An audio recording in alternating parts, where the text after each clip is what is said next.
اس بد نصیب ماں کا عبرتناک قصہ جس نے جادو کی کتابیں پڑھ پڑھ کر انجانے میں ایک جن قابو کر لیا تھا۔ میری ماں کی ذرا سی بے اختیاطی میری بڑی بہن کی موت کا سبب بن گئی۔ گھر میں ماتم تھا، میری جوان بہن مر گئی تھی۔ ہم بہنیں پھوٹ پھوٹ کر رو رہی تھی۔ چھوٹا بھائی کچھ سمجھ نہ پا رہا تھا کہ ہمارے گھر میں کیا ہو رہا ہے۔ گھر میں تمام رشتہ دار اکٹھا تھے۔ امی ساخت و جامد خاموشی سے بیٹھی تھی جیسے وہ پتھر کی ہو گئی ہیں۔ یہ سراسر امی کی غلطی تھی جس کا خمیازہ ان کی اولاد کو بھگتنا پڑ رہا تھا۔ اولاد کی تکلیف والدین کے لیے سب سے بڑی آزمائش ہوتی ہے۔ میری والدہ کا تعلق ایک مذہبی گھرانے سے تھا۔ امی 4 بھائیوں کی اکلوتی بہن تھی۔ امی نے میٹرک تک تعلیم حاصل کی تھی۔ میٹرک کرنے کے بعد وہ گھر میں فارغ بیٹھی تھی کہ امی کو نہ جانے کہاں سے عملیات کا شوق اٹھا۔ اپنے چھوٹے بھائی کو پیسے دے کر 5-6 عملیات کی کتابیں منگوا کر پڑھنا شروع کر دی۔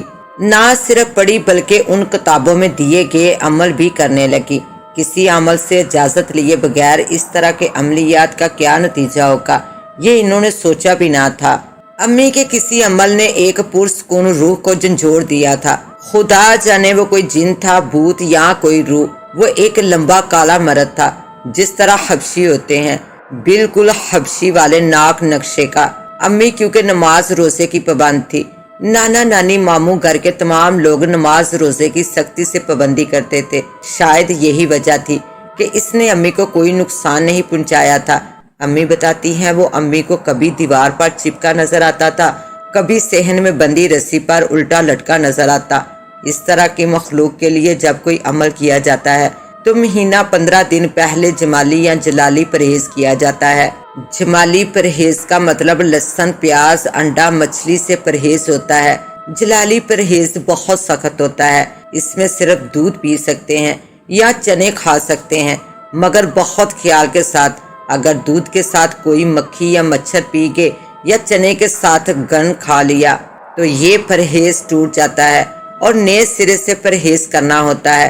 نماز اول وقت ادا کرنی ہوتی ہے اور تمام مکروہ بات سے پرہیز لازمی ہوتا ہے۔ یعنی عملیات کے ذریعے کسی مخلوق کو قبضے میں کرنا بڑا جان جوخم کا کام ہوتا ہے۔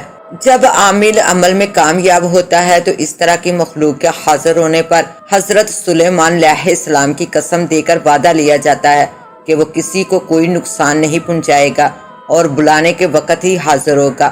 مگر امی تو یہ بھی نہیں جانتی تھی کہ ان کے کون سے عمل سے یہ حاضر ہوا ہے۔ خوف اسی بات کا تھا کہ یہ حبشی کسی وعدے اور قسم کا پابند نہ تھا۔ نانا نانی نے امی کے معاملے میں کبھی کسی عامل کی مدد نہیں لی۔ نانا جی کا خیال تھا یہ امی کا وہم ہے، جبکہ امی تمام قصہ نانا کو سنا چکی تھی۔ وہ امی کے علاوہ کبھی کسی کو نظر نہیں آتا تھا۔ نانا کو لگا ان تمام مسائل کا حل امی کی شادی ہے۔ نانا جی نے مناسب رشتہ دے کر امی کی شادی کر دی۔ ابو جان بھی مکمل مذہبی انسان تھے۔ امی نے ابو کو اس سارے واقعے سے لا علم رکھا۔ شادی کے بعد بھی وہ حبشی امی کو نظر آتا رہا۔ پتہ نہیں وہ امی سے کیا چاہتا تھا، اس نے کبھی امی سے بات نہیں کی تھی۔ امی بھی عادی ہو گئی تھی، وہ اب اسے دیکھ کر خوفزدہ نہیں ہوتی تھی۔ وقت گزرنے کے ساتھ ساتھ امی 4 بیٹیوں اور 1 بیٹے کی ماں بن چکی تھی، مگر وہ اب بھی حبشی کو الٹا لٹکا دیکھتی تھی۔ وقت پر لگا کر اڑتا رہا، 4 بیٹیاں جوان ہو گئی تھی۔ اچانک ایک دن وہ ہو گیا جس کا ڈر تھا۔ بڑی باجی خوشی کو وہ حبشی دیوار پر چپکا نظر آیا۔ باجی چیخ مار کر بے ہوش ہو گئی۔ باجی کی چیخ سے سب گھر والے ان کے ارد گرد جمع ہو گئے۔ امی باجی کے منہ پر پانی کے چھینٹے مارنے لگی۔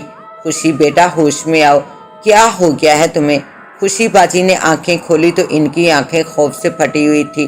وہ کچھ بولنے کی کوشش کرنے لگی مگر الفاظ زبان کا ساتھ نہ دے رہے تھے۔ وہ انگلی سے ایک طرف اشارہ کر رہی تھی۔ باجی کے منہ سے بس یہ الفاظ نکلے، وہ کالا آدمی۔ امی ساری بات سمجھ گئی۔ امی باجی پر آیت الکرسی پڑھ پڑھ کر پھونکنے لگی۔ ابو بھی آگے، باجی کو ڈاکٹر کو بھی دکھایا مگر کوئی فرق نہ پڑا۔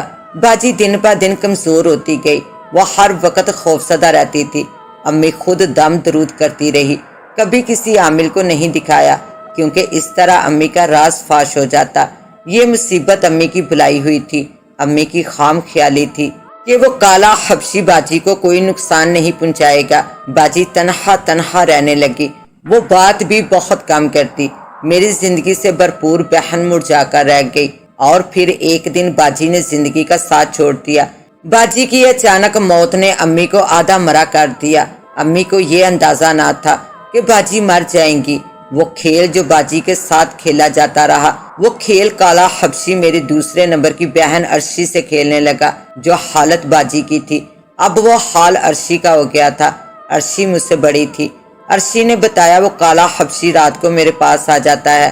وہ میرے ساتھ وہی حرکتیں کرتا ہے جو کہ شوہر اپنی بیوی کے ساتھ کرتا ہے۔ جب وہ میرے پاس سے ہٹتا ہے تو میرا پیٹ پھول جاتا ہے اور صبح فجر تک میں اس حبشی کی شکل کے ڈھیروں بچے پیدا کرتی ہوں۔ ہر رات کے اس عمل سے عرشی کمزور ہوتی چلی گئی۔ جب دوسری بیٹی کی جان پر بن آئی تو امی نے سارا راز ابو سے کہہ سنایا۔ ابو سر پکڑ کر بیٹھ گئے۔ اگر تم یہ سب مجھے پہلے بتا دیتی تو میں اپنی بیٹی کو بچا لیتا۔ اب ابو کی دوڑیں عاملوں کے پاس لگنے لگی۔ طرح طرح کے عامل حضرات اپنا علم آزماتے رہے، پیسہ پانی کی طرح بہایا، مگر پھر بھی عرشی موت کی پرسکون نیند سو گئی۔ گھر میں پھر جوان موت لوگ طرح طرح کی باتیں بنانے لگے۔ رشتہ داروں نے ملنا جلنا ختم کر دیا۔ دو جوان موت نے امی ابو کو نڈحال کر دیا۔ مجھے دونوں بہنوں کی موت سے زیادہ یہ خوف تھا کہ اب میرا نمبر ہے۔ عرشی کی موت کو 10 دن گزر گئے۔ ایک دن میں رسی سے کپڑے اتار رہی تھی۔ رسی کے کونے پر ایک مردانہ قمیض ٹنگی تھی۔ میں قریب جا کر قمیض دیکھنے لگی۔ میرے گھر میں تو یہ کسی کی نہیں ہے۔ یہ سوچتے ہوئے میں نے قمیض کی طرف ہاتھ بڑھایا ہی تھا کہ خوف سے میری چیخ نکل گئی۔ قمیض میں ایک سر پھنسا تھا کسی کالے آدمی کا، اور وہ سرخ سرخ آنکھوں سے مجھے گھور رہا تھا۔ میری چیخ کی آواز سن کر امی آ گئی۔ میں امی سے لپٹ گئی۔ امی مجھے بچا لیں۔ امی وہ کالا آدمی قمیض میں، وہ اس کا سر۔ میرے منہ سے بے ربط الفاظ نکلنے لگے۔ کہاں کہاں بیٹا، یہاں تو کوئی قمیض نہیں ہے۔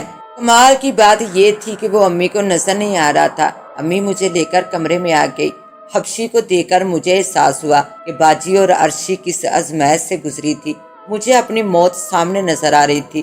خوف سے میرا دل میرے حلق میں دھڑک رہا تھا۔ میری حالت دیکھ کر امی متواتر روئی جا رہی تھی۔ اتفاق سے اس وقت امی کی خالہ زاد بہن آ گئی۔ ریحانہ خالہ امی کو روتا دیکھ کر بولی، کیا بات ہے، تم ماں بیٹی کیوں پریشان ہو؟ خالہ کی ہمدردی پا کر امی پھوٹ پھوٹ کر رو پڑی اور روتے ہوئے سب کچھ بتا دیا۔ ریحانہ خالہ نے کہا، خدا نے شاید اس وقت مجھے تمہاری مدد کو ہی بھیجا ہے۔ میں کل اپنے مرشد کے پاس پشاور جا رہی ہوں۔ وہاں ہر سال مرید قافلے کی صورت میں جاتے ہیں۔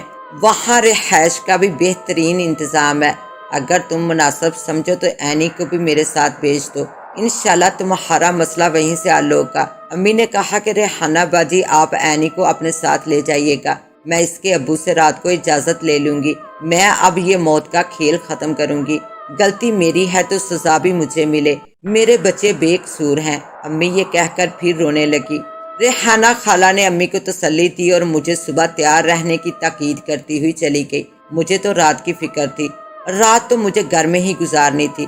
رات بھی آ ہی گئی۔ خوف سے میرا دم خشک ہو رہا تھا۔ میں نے دل ہی دل میں دعا کی، یا اللہ میری مدد فرما۔ میں ریحانہ خالہ کے مرشد کا نام نہیں جانتی تھی، مگر میں صبح صحیح سلامت ان کے پاس پہنچنا چاہتی تھی۔ میں ساری رات جاگتی رہی۔ جب موت سامنے ہو تو نیند کسے آتی ہے؟ میں پوری رات درود شریف کا ورد کرتی رہی، یہاں تک کہ فجر کی اذان ہو گئی۔ میں نے فجر کی نماز پڑھی اور خدا کا شکر ادا کیا کہ ساری رات وہ حبشی نظر نہیں آیا۔ میں نے بیگ میں اپنے کپڑے اور ضرورت کا سامان رکھا۔ اتنی دیر میں امی ابو بھی اٹھ گئے۔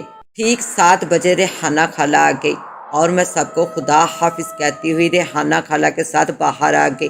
گھر کے سامنے بس کھڑی تھی۔ بہت سے مرید حضرت صاحب سے ملنے جا رہے تھے۔ میں بس میں کھڑکی کی طرف بیٹھ گئی۔ میرے ساتھ ہی ریحانہ خالہ بیٹھ گئی۔ جب میں نے نظر اٹھا کر گھر کی طرف دیکھا تو دروازے پر حبشی کھڑا مسکرا رہا تھا۔ میری اوپر کی سانس اوپر رہ گئی۔ بس آہستہ آہستہ چل پڑی۔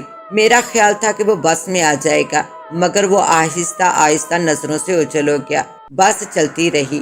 مغرب سے کچھ پہلے بس ایک ہوٹل کے سامنے رکی۔ لوگ اترنے لگے۔ ریحانہ خالہ نے کہا کہ چلو عینی واش روم میں چلتے ہیں۔ میں بس سے اتر کر ریحانہ خالہ کے ساتھ ہوٹل کے اندر چلی گئی۔ واش روم سے فارغ ہو کر وضو کیا، کھانا کھایا، ریحانہ خالہ وہیں بیٹھ کر پان کھانے لگی۔ ریحانہ خالہ وہیں بیٹھ کر پان کھانے لگی۔ میں اٹھ کر کھڑی ہو گئی۔ 6-7 قدم ہی چلی ہوں گی کہ سامنے درخت پر وہی حبشی الٹا لٹکا تھا۔ وہ میری طرف غصے سے دیکھ رہا تھا۔ پیچھے سے ریحانہ خالہ آواز دینے لگی، چلو اینی۔ میرے قدم بہت وزنی ہو گئے تھے، میں وہیں جم گئی تھی۔ خالہ نے کندھے پر ہاتھ رکھا، میں جیسے ہوش میں آ گئی۔ تیز تیز قدم اٹھاتی بس میں سوار ہو گئی۔ کالا حبشی وہیں لٹکا ہوا تھا۔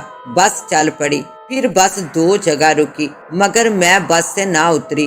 میں جانتی تھی کہ حبشی اپنی پوری کوشش کرے گا کہ میں حضرت صاحب تک نہ پہنچوں۔ حبشی نے جس طرح میری طرف غصے سے دیکھا تھا، مجھے یقین ہو گیا تھا کہ میری پریشانی کا حل مرشد سرکار کے پاس ہی ہے۔ اگلے دن عصر کے وقت ہم حضرت صاحب کے مسافر خانے کے آگے اترے، نماز عصر ادا کی، لنگر کھانے میں کھانا کھایا۔ خالہ بولی، اینی بیٹا بے فکر ہو جا، وہ مردود حبشی سرکار کی حدود میں قدم نہیں رکھ سکتا۔ بعد نماز مغرب تمام خواتین مرشد سرکار کی بیگم سے ملنے چلی گئی۔ میں بھی ان کے ساتھ تھی۔ خواتین اپنے تمام مسائل حضرت صاحب کی بیگم کو بتاتی تھی۔ وہ کاغذ پر تمام مسائل لکھ لیتی تھی، پھر ان کا حل سرکار کاغذ پر لکھ کر دیتے تھے۔ میں نے بھی تمام واقعہ بی بی مرشد سے کہہ دیا۔ پھر ہم سب مسافر خانے میں آ گئے۔ خالہ نے ٹھیک کہا تھا، وہ مردود حبشی اب تک مجھے یہاں نظر نہیں آیا تھا۔ اگلی صبح ایک عورت مسافر خانے میں آئی اور آواز لگا کر کہنے لگی، اینی کون ہے؟ سرکار بلا رہے ہیں۔ میں اٹھ کھڑی ہوئی۔ ریحانہ خالہ بولی، اینی بیٹا پردہ کر کے جانا، سرکار بے پردہ بیویوں سے نہیں ملتے۔ میں نے خود کو چادر سے اچھی طرح ڈانپ لیا۔ جب میں حضرت صاحب کے پاس پہنچی تو وہاں بی بی مرشد بھی موجود تھی۔ بی بی نے مجھے بیٹھنے کا اشارہ کیا، میں وہیں زمین پر بیٹھ گئی۔ حضرت صاحب مجھ سے مخاطب ہوئے، بی بی نے مجھے آپ کا مسئلہ بتایا ہے، اب آپ کچھ کہیے۔ میں اپنی دونوں بے قصور بہنوں کی موت کا بتاتے ہوئے رو پڑی۔ حضرت صاحب بولے، ابھی اس کو بلا لیتے ہیں، میں خود اس سے معلوم کرتا ہوں کہ وہ کیوں تم لوگوں کے پیچھے پڑا ہے۔ حضرت صاحب نے آنکھیں بند کی، پھر چند سیکنڈ بعد اچانک آنکھیں کھول دی۔ وہ حیرت سے بولے، وہ تو مسلمان ہے، پھر اس طرح کی حرکت کیسے کر سکتا ہے؟ پھر حضرت منہ ہی منہ میں کچھ پڑھنے لگے۔ کچھ دیر بعد وہ کالا حبشی حضرت صاحب کے سامنے کھڑا تھا۔ حضرت صاحب نے گرجدار آواز میں کہا، بیٹھ جا۔ وہ فوراً بیٹھ گیا۔ اس کی نظریں نیچی تھی۔ سرکار بولے، کیوں اس خاندان کے پیچھے پڑا ہے؟ مسلمان ہوتے ہوئے دوسرے مسلمان کو تنگ کرتا ہے۔ حبشی بولا، اس لڑکی کی ماں نے مجھے اپنے عمل سے قبضے میں کیا۔ آپ تو جانتے ہیں میرے عمل میں جلالی پرہیز کیا جاتا ہے، اور یہ عمل ایک ایسے چراغ کو سامنے رکھ کر کیا جاتا ہے جس میں بڑے مینڈک کا خون ہو اور چوتھرا کپڑا ڈال کر جلایا جائے۔ مجھے بلانے کے لیے چراغ جلایا جاتا ہے اور واپس بھیجنے کے لیے چراغ گل کر دیا جاتا ہے۔ میں یہاں اپنے قبیلے سے دور، اپنی بیوی بچوں سے دور قید میں ہوں۔ وہ نہ مجھ سے کوئی کام لیتی ہے اور نہ آزاد کرتی ہے۔ مرشد بولے، تو ان بچیوں کے پیچھے کیوں پڑا ہے؟ قصور ان کی ماں کا ہے جس نے تجھے اپنے عمل سے حاضر کیا۔ تو نے ان کی ماں کو کیوں نقصان نہیں پہنچایا؟ حبشی بولا، اس کی ماں کا نام ہی 2 دھاری تلوار ہے، بھلا میں زینت فاطمہ نامی اس کی ماں کو کیسے نقصان پہنچا سکتا ہوں؟ اس کی بات سن کر مرشد بولے، اب تو کیا چاہتا ہے؟ حبشی بڑے ادب سے بولا، اس کی ماں سے کہیں مجھے آزاد کر دے۔ تو مرشد بولے، اور جو اس کی 2 جوان بہنیں جان سے گئی، اس کی سزا تو تجھے بھگتنا پڑے گی۔ حبشی گڑ گڑانے لگا، سرکار مجھے معاف کر دیں، میں نے گناہ کیا اور اب میں توبہ کرتا ہوں۔ مرشد گرجے، تو نے خدا کا بنایا قانون توڑا ہے، بلا اپنی اس فوج کو جو اس لڑکی کی بہنوں نے جنی ہے۔ کچھ سیکنڈ بعد چھوٹے چھوٹے ڈھیروں بچوں سے کمرہ بھر گیا۔ وہ بچے سب حبشی کی فوٹو کاپی تھے۔ مرشد بولے، تو اب اس فوج کے ساتھ مل کر انسانوں کو تنگ کرے گا۔ حضرت آنکھیں بند کر کے کچھ پڑھنے لگے۔ تمام بچے ایک ایک کر کے صابن کے بلبلوں کی طرح پھٹنے لگے۔ سب ایک ایک کر کے ختم ہو گئے۔ اب حبشی کی باری تھی۔ حضرت صاحب نے ہاتھ میں پانی لے کر بلند آواز میں کلمہ پڑھا اور اللہ اکبر کہہ کر پانی کے چھینٹے حبشی پر پھینک دیے۔ حبشی کے جسم میں آگ لگ گئی، وہ راکھ کا ڈھیر بن گیا۔ آج میں ایک خوش و خرم زندگی گزار رہی ہوں۔ مرشد صاحب نے میرے لیے خدا سے خصوصی دعا کی تھی اور خدا نے بندے کے روپ میں مرشد صاحب کو میرے لیے فرشتہ بنا کر بھیج دیا۔ کالا حبشی آج بھی کبھی میرے خواب میں میرے سامنے آ جاتا ہے تو میں یہ سوچ کر ہی کانپ جاتی ہوں کہ اگر میرا انجام بھی میری بہنوں جیسا ہو جاتا تو میرا کیا بنتا۔ یہ بات سوچتے ہی میرے رونگٹے کھڑے ہو جاتے ہیں اور میں اپنے اللہ کا لاکھ لاکھ شکر ادا کرتی ہوں جس نے مجھے اپنی پناہ میں رکھا اور مجھے کالے حبشی سے نجات دی۔ اس کے ساتھ ہی اب مجھے دیں اجازت، ملتے ہیں انشاءاللہ ایک نیو کہانی کے ساتھ، تب تک کے لیے اللہ نگہبان۔